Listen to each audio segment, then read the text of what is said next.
All right. Hello, ladies and gentlemen, and welcome to another phenomenal episode of Dion's Daily Dose. So, today I have a very interesting show that I want to do for you, and I want to talk about several things. Fracturing in the parties. Now, on the one hand, is it just the natural progression of old to new?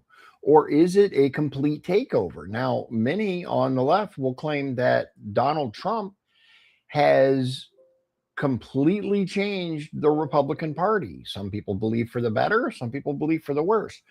But I want to share, obviously, as a Republican, I believe that I have a general, especially with my wife as a party officer, I believe I have a general idea of what's going on in the county party. But what I don't know is the Democrat side.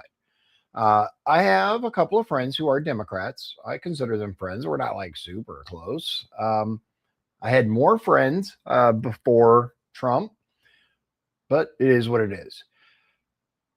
I'm not the one who ended it, by the way. So look, let's let's look at what's going on downstate now. I don't know if you guys know this, but Destiny Wells is fairly well known in the Democrat Party. I think she's running for AG. I'm not sure, but I ran across this video and I find it very interesting. It's only 3 minutes long. Let's listen here because I think you guys will find this interesting. Here we go. Hey, it was a great day at No Kings. I can't wait to share everything that we did today and all the great signs we saw, all the protesting, and the community. But I wanted to drop in and let you know an update of some party business. Now, as many of you know, I've been involved with the state party for the last 4 years, about 5 years. And then last year I took a run at state chair because I had some fundamental differences with the insider class in the party and how we were doing business. So what I want to let you know is that there was a vote yesterday. The state party decided, they don't do this often, they decided that they were going to take a vote to endorse Andre Carson for Congress. Now, during that vote, some people peeled off. They said no. Some abstained. They said, we don't think that party bosses should be deciding races. Now, this is very, very interesting because we're seeing a lot of the same stuff happening in the Republican Party. Again, in 2020, when I ran for US Congress, I was assured the party stays out of primaries. The party stays out of primaries. Right. This is us from the top telling what should happen down. This should have been grassroots or at least by the county.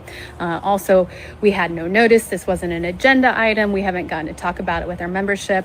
And then there were also people of the opinion that we need competition in the Indiana Democratic Party. We need competition in Congressional District 7 because of our low voter turnout, etc. So despite that, it was not a unanimous vote, but they will be endorsing the Congressman. What I am very concerned about, though, is the other conversation that took place. And that conversation was started by the state party chair, Karen Talion, and she wanted to tell the state central committee, and there was an agreement that they would be supporting data centers. The Democratic Party would be supporting data centers because they support labor. Now, labor is not a monolith, right?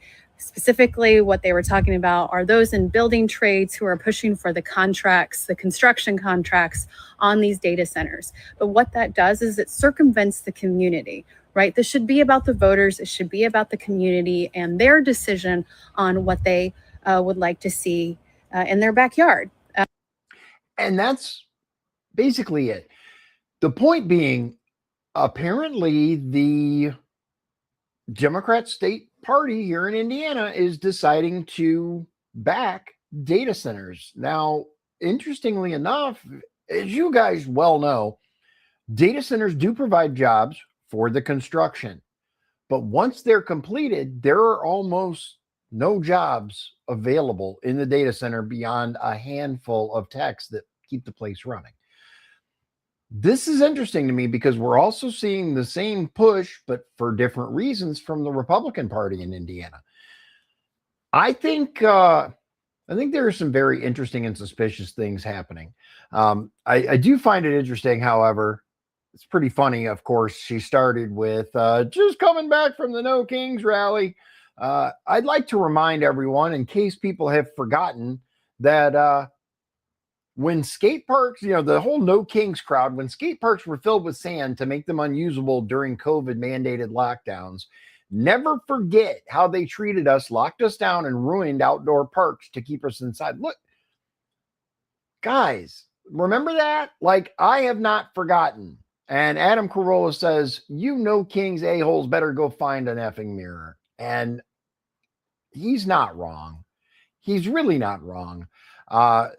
They're perfectly fine with authoritarianism as long as it's something that they support. But don't click away if anybody on the left is watching, because I do want to talk about something very interesting. There are a number of primary challengers here in LaPorte County for various Republicans on the ballot. And there are some surveys that are going around. And one of the questions on this survey is, do you consider yourself a Trump, MAGA Republican, or a traditional Republican?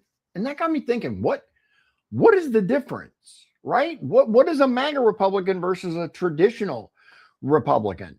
Well, we looked it up. And according to at least PubMed, it says MAGA valued Trump over party, more populist and nationalistic, more likely to believe the 2020 election was fraudulent, less loyal to the party platform itself, and less willing, especially the younger crowd, to support hawkish foreign policy. Now, Liz, my wife, said, I asked her, in your opinion, what is the difference? And she put it a different way, which I think is very interesting. Traditional Republican is the belief that it takes years of work, $10,000 dinners. They're less willing to engage with the criticism and the bull. They go low, we go high. They'll ignore or they'll ignore it. We're not going to engage. We're not going to stoop to their level, kind of thing. And as far as the 10K dinner, when I first actually ran for Congress, I reached out to the LaPorte County Republican Party. I had almost zero contact with them prior to my run. So I wasn't a party person at all. I just said, look, nobody else is stepping up. I'm going to do this. Little did I know it would be packed. But in the process of inquiring, hey, blah, blah, blah, one of the party officers, no longer an officer, said, well, you haven't put in your time. I said, what do you mean? Well, how many $10,000 a plate dinners have you held? I'm sorry, what? That's the kind of thinking, right? Oh, you have to work your way up. You start at this position and you serve for a little bit, and then you run for this position and you win. You help with this, you do that, you help with this, you do that, before you get to kiss the ring and become the constitutionally protected office that is open to anyone who meets the qualifications, right? MAGA, at least to my wife, and I agree with this, represents a completely different approach. It's not just Trump, right? It is a new way of doing things, more willing to bite back, for one. Oh, you want to go there? I bet. Well, you made out with your brother. You want to protest authority, but you were perfectly fine with the COVID policies type of stuff. If you guys have watched the show for any amount of time, you know that I have fundamental disagreements with some of the stuff Trump says and does. If, for example, Trump decided he was going to make his own party and it was diametrically opposed to many of the things in the Republican Party, I don't know that I would follow Trump. I don't know. I don't value person over ideals, right? Because on paper, the ideals of the Republican Party are what I align with, more conservative type stuff. But it's interesting because local politics is much more intimate as far as like your county council person or your commissioner, they shop at the same stores you do. They're out and about. You run into them. You see them. You can go up to them and be like, Mr. Council Person, come here. Or Mrs. Councilwoman, come here. That's the difference, right? On a state even level to national, you're not running into these people, not unless you go in that circle. The policy differences between not just the two parties, but the MAGA versus traditional Republican is much greater at the national level than at the local level, because even your Democrats will claim conservative policies on a local level because they know that resonates with the voters. The Republican Party, even the Democrat Party here in LaPorte County, based on the information that I have, has forgotten the meaning of precinct committee person, committeeman, whatever. Because now I will say the Republican Party of LaPorte County at least has monthly meetings and functions, fundraisers, supports the candidates, puts time and energy into that kind of thing. The Democrat Party, less so. At least that's my understanding. Someone from the Democrat Party, by all means, if it is different than I have been led to believe, let me know. But my understanding is that the majority of the precinct seats go unfilled. Because there's simply not enough people willing to fill them. Now, there's this claim of factions in the party, and I imagine it's kind of the same in the Democrat Party, because just like you have MAGA versus traditional Republican, you have the progressive Democrats versus the blue collar or the JFK type Dems. A lot of people believe that aspect of the Democrat Party is dead and buried. I don't know. I think a lot of the union members are a lot more towards that versus the progressives.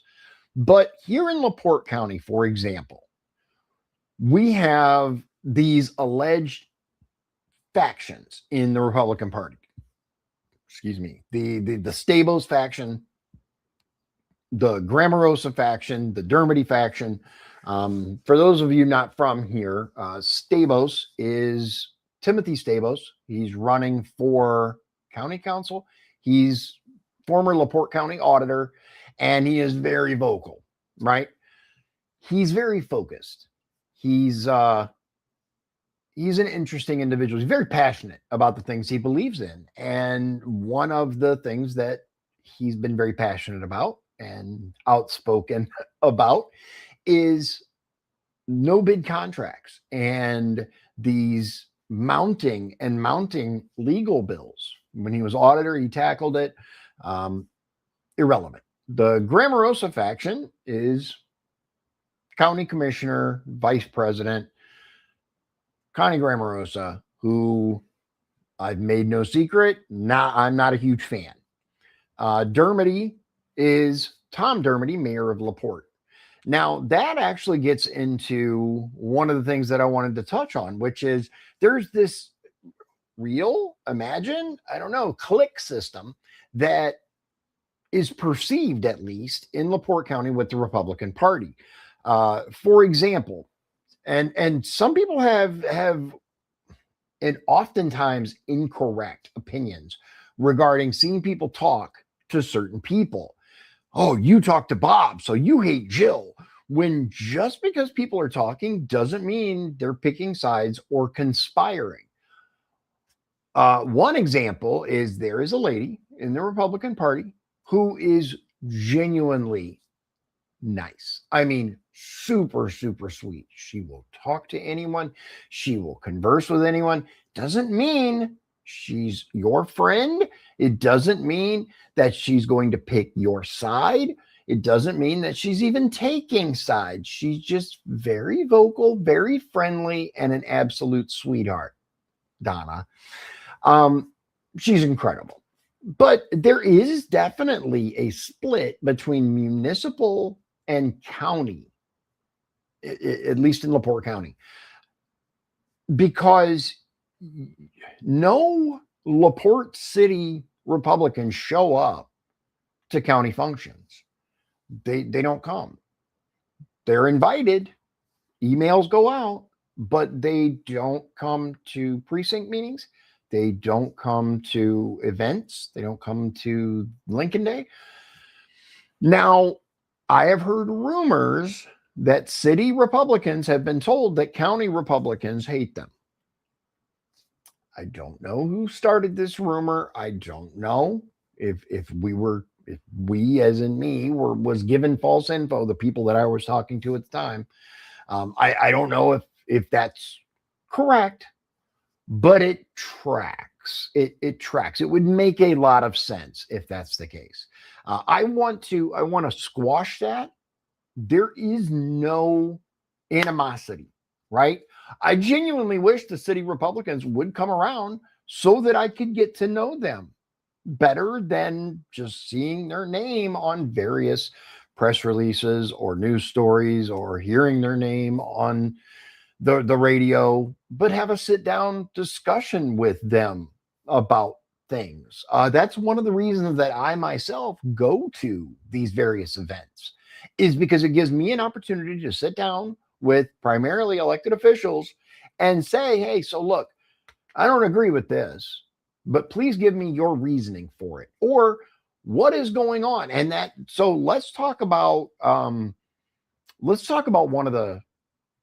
of the races that's coming up that I'm going to be watching closely. So one of them is for state rep for District 20, which is now my district that I live in. So this personally affects me. This is my state rep. The current sitting elected official is Jim Pressel, and he's been there since I don't know, at least 3 terms. It's been a minute.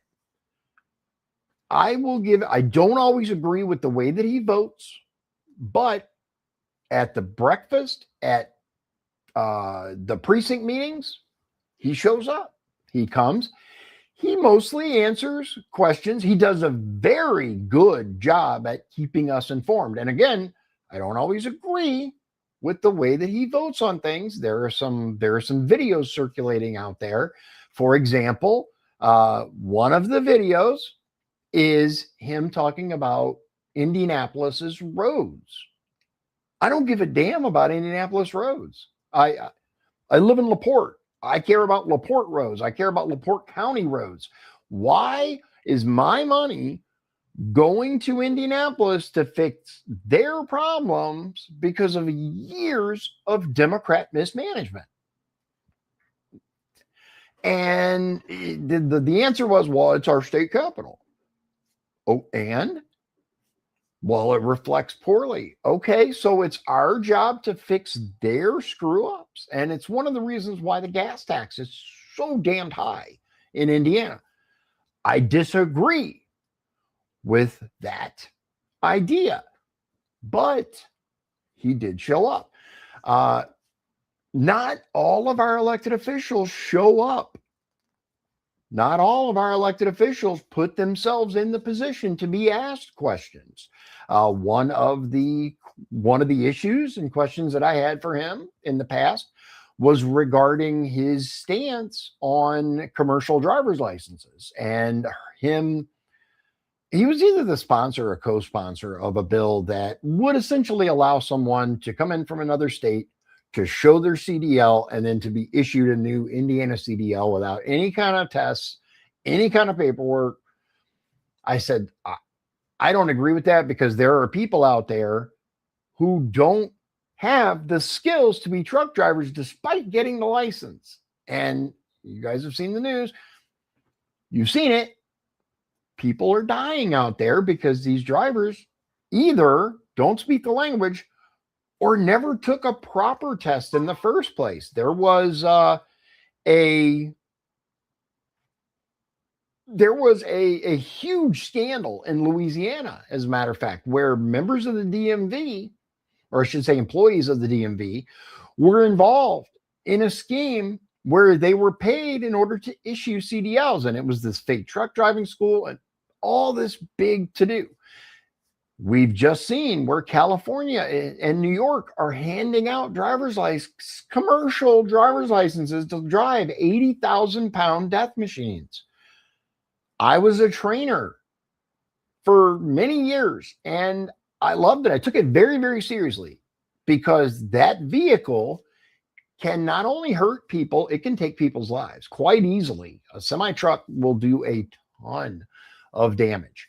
So I said, look, I'm not for that. I'm against that. And as we've seen, states are handing out licenses without the actual skills. So there's no way for Indiana to prove that these people even know what they're doing. Oh, what are you talking about? So I sent an article to him outlining the whole Louisiana thing. If you guys would like, let me know in the comments. I'll bring it back up and show you guys. But I sent it to him and there was no reply. Well, now that it's election time, suddenly he's running on, matter of fact, let me see if he did a bill where it's the opposite, right? It bans non-domiciled drivers from holding CDLs here. And I'm like, what happened?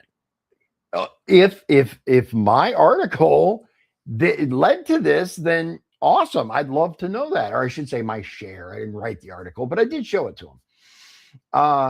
This was new to him. He hadn't heard of this. He hadn't heard of New York and California issuing. And Pressel, you have a lot of power. If you're watching this, you have a lot of power downstate. You're on multiple committees. You're in charge of a lot of things. Please pay more attention to that kind of stuff. I mean, semis are, like I said, I was a trainer for years. I took my job very, very seriously. I had 100% on-time rating and no at-fault accidents. I took it very, very seriously. And it just goes to show either optics for elections or something else is going on.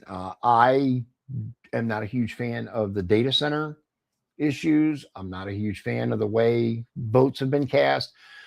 I highly recommend you guys, especially if you live in District 20, just look at the voting record. And if you mostly agree, cool. Again, one of the things that I really like about Jim Pressel is the fact that he shows up to events and he is there to answer questions. He may not always give you an answer you like. There have been times where I've asked him a question. I'm like, no, but he showed up. I cannot say that for everyone. I cannot say that for every elected official. And it leads back to the thing that I was just talking about. These schisms, these factions. Look, I don't hate anyone. There are some people that really annoy me. There are some people that I dislike. But there's no hatred towards any of these Republicans. Even Connie, I dislike Connie for a variety of reasons. I don't hate her. Hate means you have to spend time thinking about that person. I try not to. I'm going to get more into why exactly I dislike her. Because why not? Right? There's a lawsuit, but I'm not going to talk about anything in there. And I think you guys deserve. I freely admit there has been a period where I've just kind of said, I'm just going to wait. And I've done that for a variety of reasons. Number one, because my wife is now the secretary of the party. I'm not trying to do or say anything that she will get kind of blowback from. Even tangentially, right? I don't want that. I don't want to affect her potential political career because of this mouth. You guys know me. I don't care. I'll say it. But with her, I've been kind of, let me just wait. And then there's this lawsuit. So I've been like, maybe. So I'll get it in my head to maybe to talk about this or to talk about that. And so, yeah, all of that aside, we have a very interesting primary coming up. And there are several positions on both sides that are up for grabs. Now, are you guys happy with your current state laws? If you are, if you think that your current representative is doing a good job, then by all means, vote them back in. If you disagree with the majority of what they've accomplished while they've been there, then maybe it's time for new blood. But I'm here to tell you, especially in District 20, I think that election will be decided in the primary. I don't believe that Democrats stand much of a chance simply because Stark County is very red. It extends kind of from LaPorte County and the city of LaPorte down through South County and into Stark. District 20 does. And at least talking about that district, I think that race is going to be decided in the primary. I really hope that people just show up. I want record numbers, guys. What do we need to do to get people motivated? What do we need to do to get people to the voting booth? And I get it. I completely understand feeling like your vote doesn't matter. I would argue that the lower on the ballot you go, or I should say, the more local you get, the more your vote matters. Maybe that vote for president in Indiana, let's face it, Indiana's going to go red. That's just the way it is. But for your local races, your county races, for stuff like that, your vote matters. And if you show up to the primary, your vote matters even more, because primary elections can often be decided by very, very few votes. Especially like going back to precincts and precinct committeemen. It's wild because when I ran in 2020 for Congress, what a naive fool I was.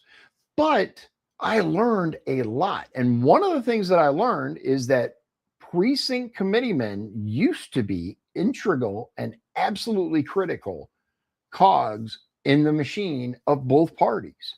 They used to be your first point of contact between whatever party you identify with and your little local neighborhood, right?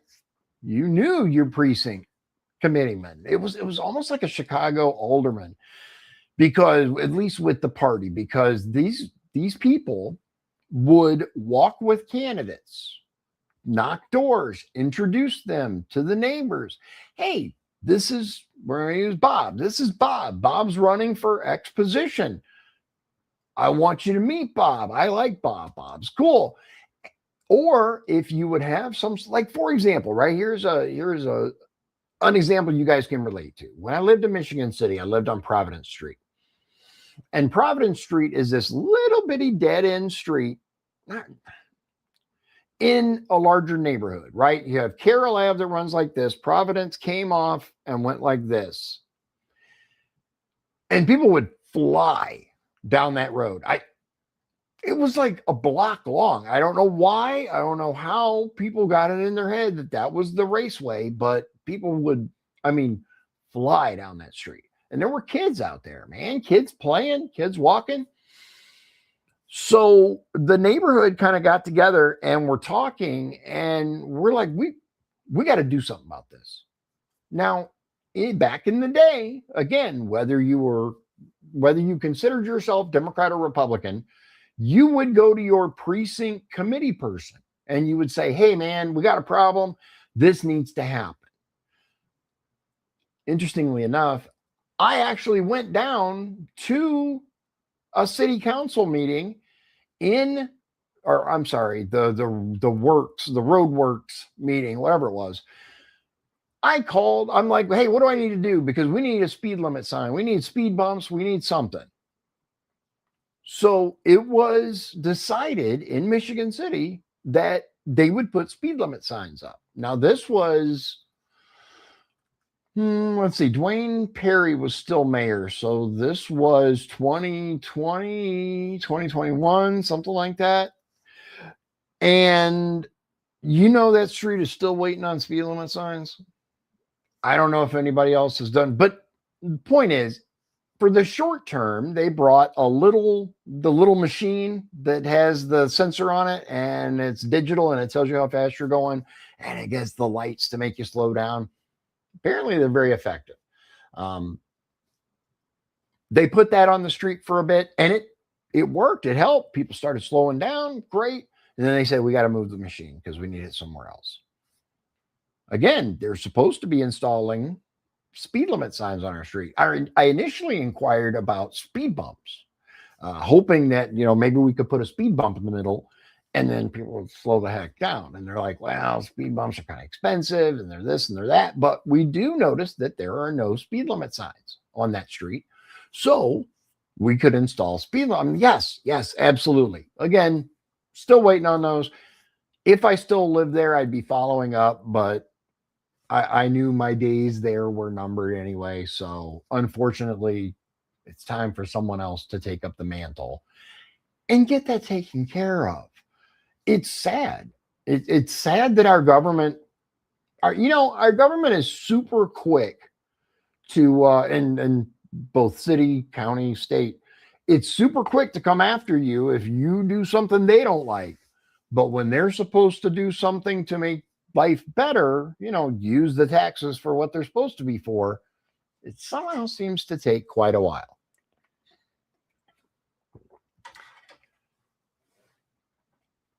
What do you think is the most important position in the upcoming primary? Do you believe that it's state rep? Do you think we're looking at the Secretary of State? There are a lot of things that could potentially have huge effects for our state, our county. It's going to be interesting. I have reached out to both of the candidates in District 20 race. Juanita Haney is the challenger for this. She was on the show in the past when she ran. So she has agreed to come back on. I have reached out to current rep Jim Pressel. I'll be honest, guys, I don't expect him to come on. I hope he does, but I don't think he will.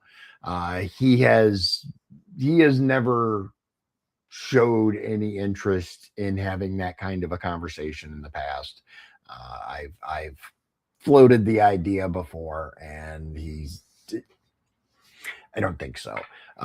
Again, to give credit where it's due, he does show up though at the breakfast and at precinct meetings. Usually he's dropped off at coming to precinct meetings lately.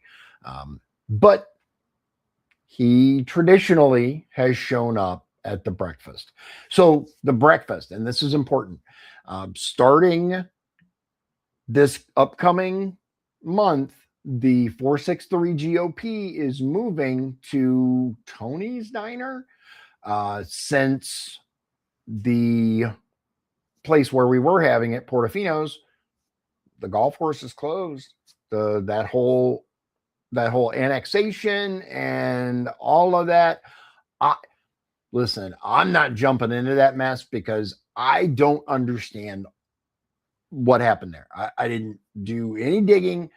All I know is what I've heard. And the short version of what I've heard is that 39 North was annexed, which includes the area where Portofino's is, annexed to the city of LaPorte. And the first thing that was done was essentially the golf course was the housing there was basically made much smaller, developed, whatever, sold to a developer, something. Anyway, apparently they're going to build like apartments there or condos or something. The golf course is closing. Portofino's is closing because the golf course is closing. And you know what? One of the things, this is actually something that I do want to talk about. One of the things that was brought up at the very last breakfast that we had, and I heard this secondhand. One of the people who has always been amazing, by the way, is Mary, the server. I believe she's owner or part owner or something. Anyway, she goes, "You guys come for the breakfast. We appreciate your business, but what have you? We don't see you guys other than for the breakfast. You guys don't come for dinner. You don't come to for lunch. You don't come to just eat. You don't come here except for your monthly meetings. And what's up with that?" And she's right. She's absolutely right. As a matter of fact, these people have known for a long, and I'm just as guilty. I just never thought of going there. That was where we went for the breakfast. And so it just never dawned us. I guess the point is, guys, don't forget to back your local businesses. Shop local. I'm just as guilty, man. Dude, Amazon. Amazon is a sickness, because I'll be like, "Oh, you know what I need for this?" And just pop the app open, right? "Oh, yeah. Okay, this one. Yeah, send it. It'll be here tomorrow. Great. It'll be here in a day and a half. Phenomenal." We got to be better. We got to do better. We have to do better. For many, many years, I only drove American. If I went to buy a vehicle, it was an American car. American cars are not the best in the world anymore. They're just not. I don't know if you guys have seen, but there are some crazy cars coming out of China now. I mean, just wild, electric, and they do all kinds of crazy stuff. There's tons of stuff in there. Look them up, because I could show you like 20 videos of 20 different ones. By all means, look into the crazy cars from China now. They got ones on the tail lights have puppies. It's just bonkers. Now, does that mean that they'll last longer? I don't know. What it does mean is that we are lagging behind. We really are. And going back to my previous point about, and this kind of circles back, right? The whole MAGA versus traditional Republicans, Trump over party. I am super pissed about this Iran thing. This thing is dragging on way too long. My understanding was we were going to go in, we were going to bomb, surgical strike the leadership, give Iran the opportunity to take back their country. And now people are talking about boots on the ground. They're talking about, "Oh, we got to do this, we got to do that." Not happy. Not happy. I have morals and principles that don't always align with what I see Trump doing. And that's just reality. I don't care how, look, even the most hardcore Democrat, Obama loving person can agree that Obama did some shady ass shit sometimes, right? Fast and the Furious, the various gun running, the drone strikes. There's things we can point to that we don't necessarily agree with from any administration and from any party. Ultimately, we have to vote for what's best for our communities. And sometimes, regardless of the whole Iran thing, I still think Trump was a better choice than Kamala Harris. I'm sorry, King's people. I know you disagree, but she didn't bring anything to the table that, in my opinion, was worth pursuing. There's some downsides to Trump. There just are. Sometimes he says some off the wall, what type of stuff. Other times it's like, "Oh, okay, all right, yeah, that's what I'm talking about. That's what I voted for." This Iran crap, not necessarily what I voted for. I was on board, but guys, we've heard this before. We heard this story before. Weapons of mass destruction. Oh, we're going to be in and out. Oh, now I'm not saying doubt him. I'm not saying, go hold signs yet. But our young men and women that are serving the armed forces, those are the people that we have to be concerned about when we're talking about putting boots on the ground. I am all for giving the Iranian people an opportunity to be free of a tyrannical regime. And regardless of where you stand on the political spectrum, when you have a leader that is perfectly okay with annihilating thousands and thousands of their own people, that's a tyrannical regime. It's that simple. So we should all be against Iran. We should all be against at least the leadership of Iran. I am perfectly okay with what regime change, right? I'm okay with getting rid of them. I'm okay with making sure they dip out. But why does that involve putting more look, that's the Air Force's job. The Air Force is take care of the skies, bomb the ground kind of thing. Air superiority, skies are clear, the skies belong to us. No one can compete with the United States in air superiority. But we have seen that sometimes boots on the ground turn into a whole big mess. I do not want another forever war. I don't care who's president. I don't care what they sell it to us as. Not a fan. I don't want it.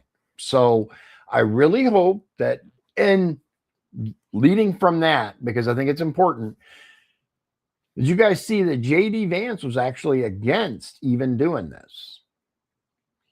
Iran, I guess, didn't want to deal with anyone else other than J.D. So I'm hoping that, and if you follow, right, if you follow the logic and you look at the long term, I think J.D. Vance, they're going to put him up there as the peacemaker, right? As the next Trump, if you will, or at least the next major candidate.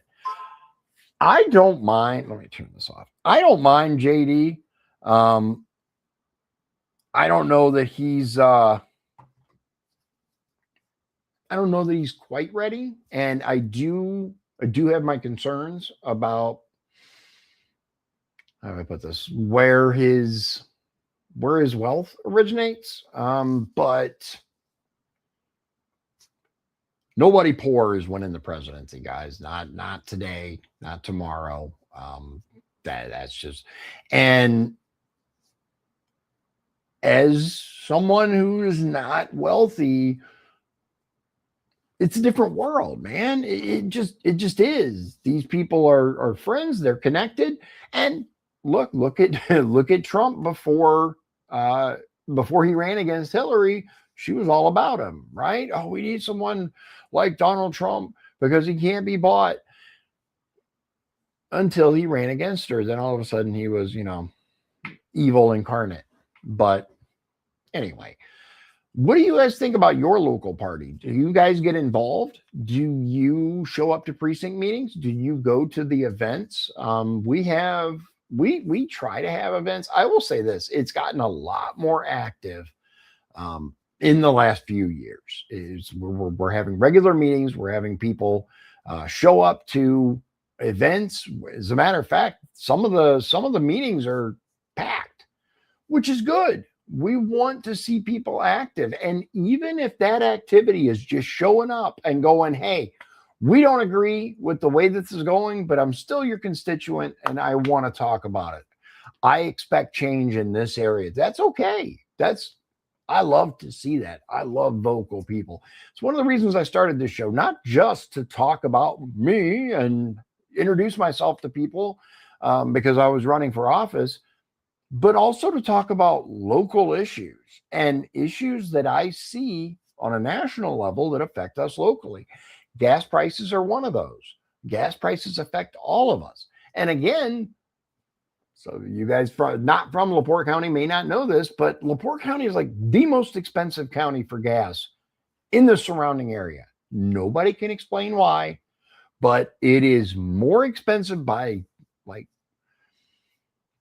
usually about at least between 5 and 15 cents difference between LaPorte County and if you just go west into Porter County or east into St. Joseph.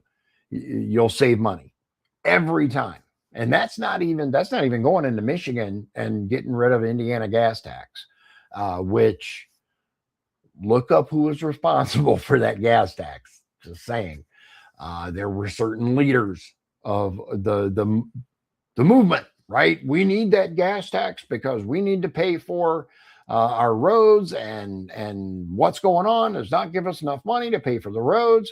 So we need to do the additional gas tax on top of what we already have. And I hate the government taking our money, man. That I do hate. Taxes suck. Not going to pretend like anybody likes paying taxes, but there's limits.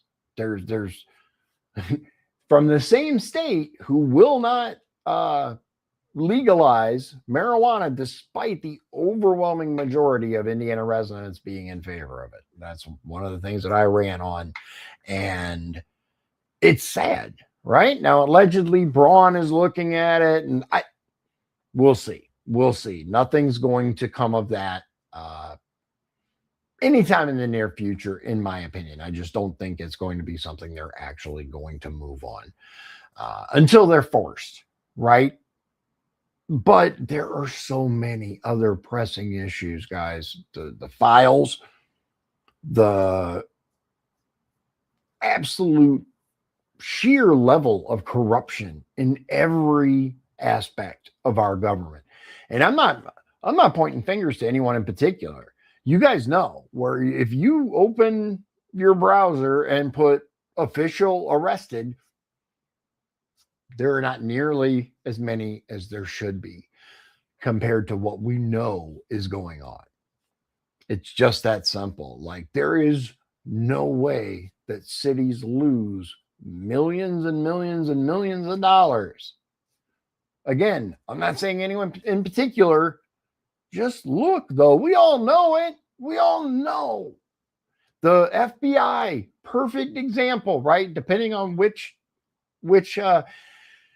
wing of the same bird is in charge, it's either targeting conservatives or protecting conservatives. It's the same thing. It's just a slightly different way of doing it. The Epstein thing, they're protecting everybody by not going after these people.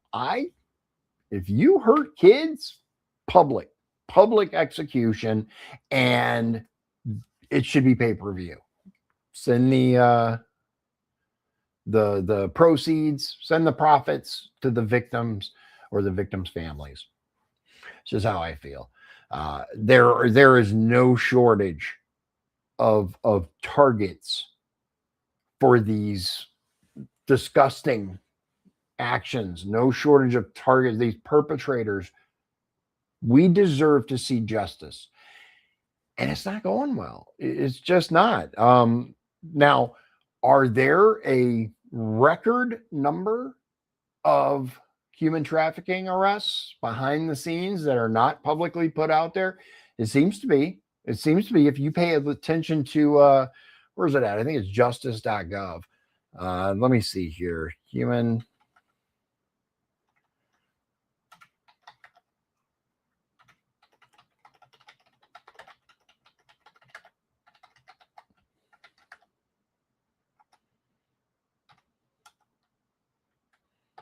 Let me get this up here. We'll take a rest. All right. So according to this, all right, so I just put in human trafficking arrest justice.gov. It says here press room. Okay, so what do we got here? Looking at this, if you go here, so it looks like March 23rd, March 27th, would-be trafficker sentenced for attempted coercion of a child, attempted trafficking of a young adult. El Paso man charged after stash house discovery linked to smuggling operation. 5 members of sex trafficking ring sentenced to nearly 120 years in prison. California man convicted of sex trafficking victims across the United States. 5 members of sex trafficking. This is happening. It is. We're just not getting the headlines about it. Why? Why do you think that is? because they're too busy covering the No Kings protests. They're too busy telling you to be angry about ICE in our airports, which, now that I think about it, I am actually going to show you something, because this was,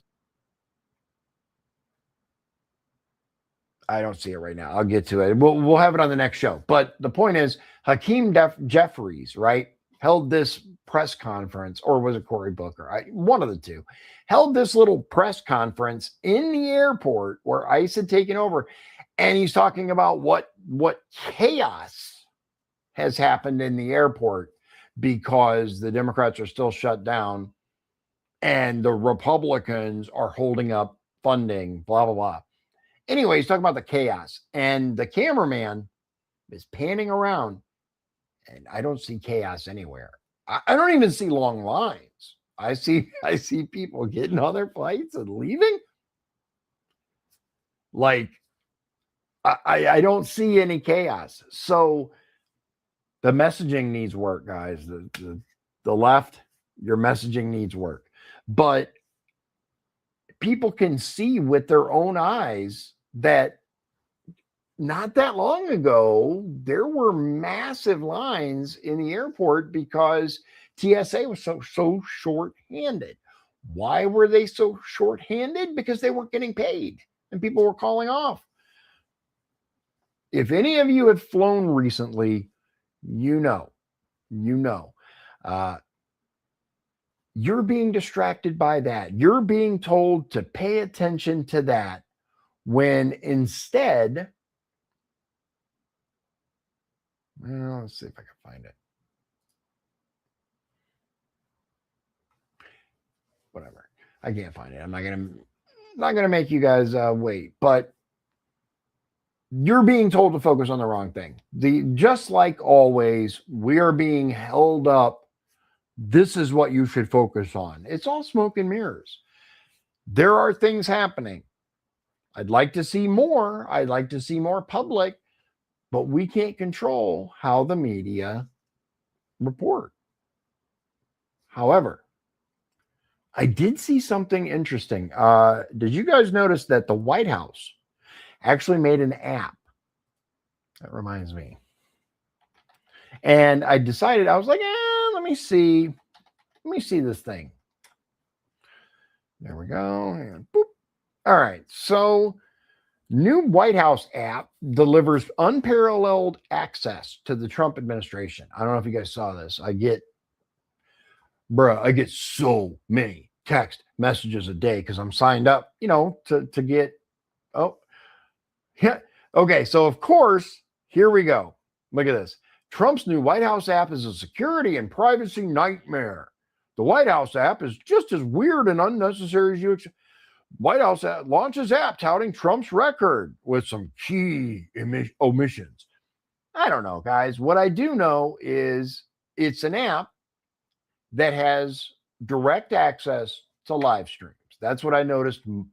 First of all, was you go into it and you can access live streams that the White House does without having to worry about the way that CNN or Fox News or fakenews.com is spinning it. It's direct, which I like. I've always been a big fan. I wish the man would just do a live stream like I do, right? Hey guys, listen up. It's Trump. Listen up. I think it'd be amazing. But what it says here is today the White House launched its powerful new mobile app delivering. Okay. See, stuff like that is annoying. Go away. Where is the X? Bruh. Anyway, you guys can figure it out on your own. I don't know why this is here. I can't get rid of it. I see no X, so oh well. Anyway, that's about it for today. I'll leave you guys with this thought. If you care about the way that your town is run, city, county, whatever, if you care about gas prices, if you care about your privacy, if you care about data centers, if you care about any of that stuff, You need to get your ass to the polls and vote in the primary, because so many races are determined in the primary. Whether you are happy or unhappy, if you want effective change, and if you really want your vote to matter, primary voting is where it's at. And local. Primary and local. The closer to you, the more it matters. Look, here's an example, right? Precinct committee person, all right? What do? That's debatable. But from there, you have your convention delegate.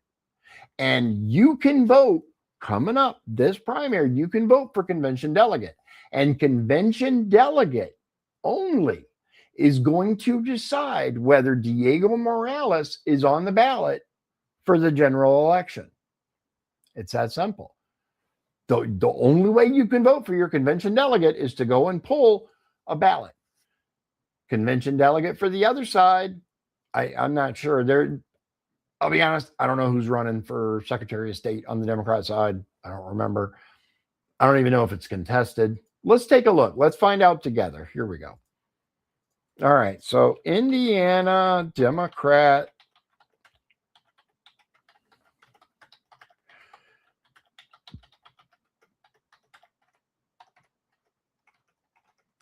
I'll get it eventually. Yep.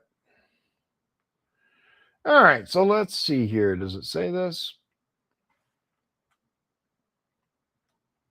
June 6th. The candidates are, oh, yeah, Bo Bai. I forgot. Yeah, Bo Bai and Blythe Potter. I don't know who that is, but if you want to decide whether one of them is in the general election, then you have to get down and pull a Democrat ballot for the primary. It's just that simple, because you are then going to determine which of these people are going to go to the convention to choose Bo Bai or Blythe Potter. Same thing for the Republican side, whether you view yourself as more of a Democrat or more of a Republican, or you're kind of in the middle. The most effective change, the most effective vote is in the primary, at least in Indiana. So do with that what you will. Without further ado, ladies and gentlemen, I hope you have a wonderful evening. Talk to you again real soon. God bless you. God bless Indiana. And God bless the United States of America. Good night.